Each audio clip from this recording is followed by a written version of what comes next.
Well, what a difference a week has made. In 4 days, the supporters of the rightfully elected, internationally recognized president managed to take over a huge chunk of the country. They now control 80% of the country. It happened because a lot of the military and police support for President Gbagbo, the incumbent who refuses to step down, just switched sides. So they were able to reach the commercial capital, Abidjan, where there's fierce fighting and looting. People are just hunkering down.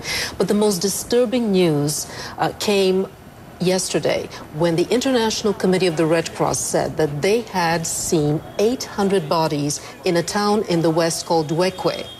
And the UN today came up and said that they have seen 330 people killed there, both mercenaries and civilians, and they blamed that massacre mostly on the supporters of the internationally recognized president. Are there details like people were, rustled from their homes, people were in some common area, and that's why they were targeted? What's the story behind that? It's still very murky.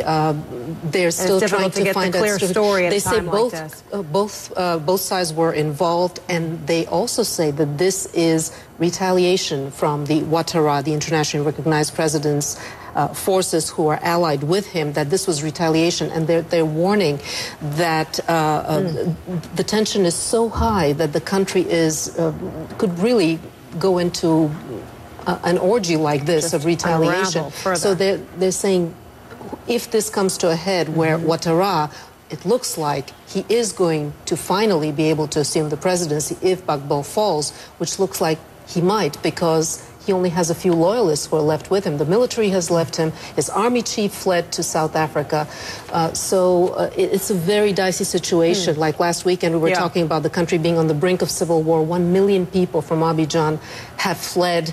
The longer this takes, possibly the more volatile and possibly the more violence. Relitza, thanks so much. Appreciate it.